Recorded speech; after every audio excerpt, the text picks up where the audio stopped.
Liverpool versus Manchester United, the Northwest Derby. An electrifying and heart-pounding atmosphere is all we can expect when these two giants face off against each other. But imagine Liverpool and Man United, two of the fiercest rivals in football history, facing each other in an ever-intensifying match. The roar of the crowd, the sight of red shirts, the chants, all of it's present, but not at Anfield or Old Trafford. Welcome to FC Business and the inevitable downfall of the Premier League and La Liga. April 2024, a surprising twist for football fans. A major barrier was lifted, potentially paving the way for the Premier League and La Liga matches to be played on foreign soil. This change took place during a lawsuit in Manhattan involving Relevant Sports. Founded by billionaire Stephen Ross, this company has long sought to bring European regular season matches to the United States. Now with FIFA disgracefully removed from the lawsuit, the reality of seeing Premier League and La Liga action on American soil seems inevitable. This recent shift has shaken the football world. Premier League matches, traditionally held exclusively in the United Kingdom, now face a groundbreaking change. On April 8, 2024, a pivotal update emerged from a lawsuit at a US district court in Manhattan. Relevant Sports, a New York-based event promoter, chose to remove FIFA from its ongoing antitrust lawsuit. This company, led by billionaire Stephen Ross, who also owns the Miami Dolphins NFL team, has been organising exhibition matches featuring top European football clubs in the US for over a decade.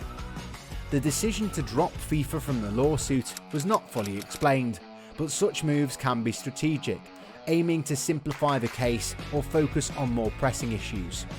This marks a new chapter in a legal battle closely watched by sports enthusiasts.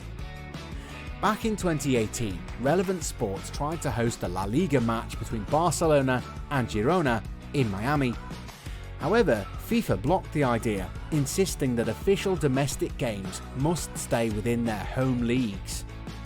The very next year, Relevant Sports attempted to bring an Ecuadorian domestic match to Miami, but US Soccer, needing to approve the game, denied the request, citing FIFA's previous decision. Since then, Relevant Sports has been in a 5-year legal battle against FIFA and US Soccer. They argued that these organisations were working together unfairly to prevent Relevant from hosting regular season matches with foreign clubs in the US, which violates US antitrust laws aimed at preventing unfair monopolies. Now, with this recent court decision, the chances of seeing Premier League games in the US becomes more and more realistic. FIFA was part of a lawsuit until April 8th, when they were suddenly dropped from it and a settlement was announced between the involved parties.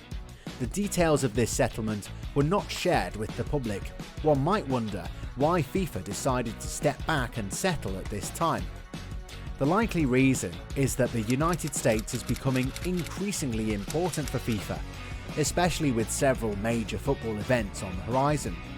This summer, the US hosted the Copa America, and in 2025 they'll host their first ever Club World Cup tournament. But the real hype is for the Men's World Cup in 2026, also hosted by the US alongside Canada and Mexico. FIFA foresees these events to be highly profitable, expecting around $1 billion in revenue before the 2026 World Cup. With such profits at stake, FIFA aims to settle any legal disputes. But there is more going on. The European Super League drama has unexpectedly impacted Relevant's conflict with FIFA. In December 2023, the European Court of Justice made a significant decision declaring FIFA and UEFA's pre-authorization criteria for the Super League illegal. Relevant is not suggesting new competitions, but questioning the dual responsibilities of governing bodies as both organisers and regulators, pushing FIFA to clarify its rules. In England, the discussion about adding international games to the Premier League schedule has been quite heated. Back in 2008, the Premier League proposed adding an international round of games, but they had to withdraw this idea due to strong opposition from local fans and the press. Why was there such backlash? Well, local supporters felt that it would disrupt the traditional flow of the season and weren't happy about the change. Could the same thing happen today if the idea was brought back? It's very likely that the reaction would be similar. Fans tend to hold on to their traditions tightly, and changes like these are not often welcomed. Moreover, the situation has grown even more complex. Why? The Premier League is now under the government's watchful eye, with talks of introducing a new regulator to oversee English football. This adds a layer of sensitivity to any controversial decision. Will the Premier League proceed with such plans under these conditions?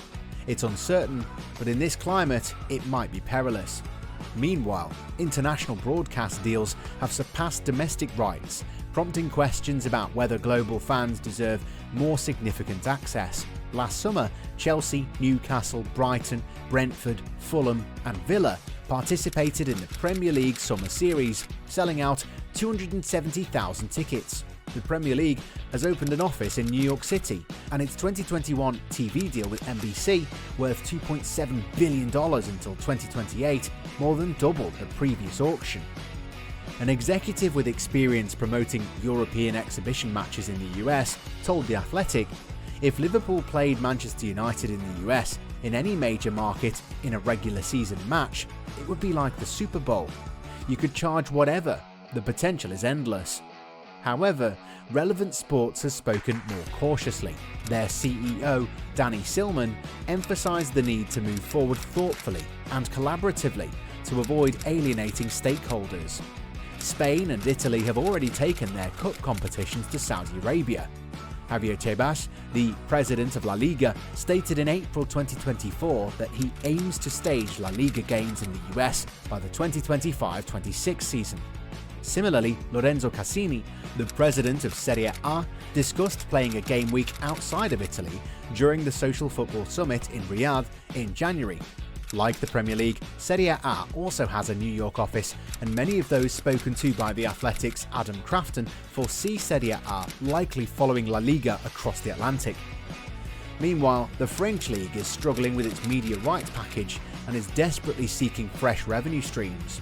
Clubs from Mexico and South America might see huge potential in playing a one-off domestic league game in the United States. For example, Mexico's international games in the US often draw larger crowds than those involving the US men's national team.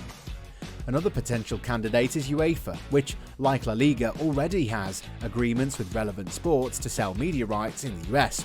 Interestingly, the English Football League, EFL, might also consider this opportunity, and it's not difficult to imagine Ryan Reynolds and Rob McElhenney sensing the potential in taking a Wrexham match abroad. With Premier League and La Liga matches potentially coming to the United States, fans can look forward to experiencing their favourite teams up close right on American soil. As the football world prepares for these thrilling possibilities, the excitement builds for a new era in football history. What dark intentions might lie behind FIFA's sudden decision to settle the lawsuit? Share your thoughts in the comments section below. Until next time.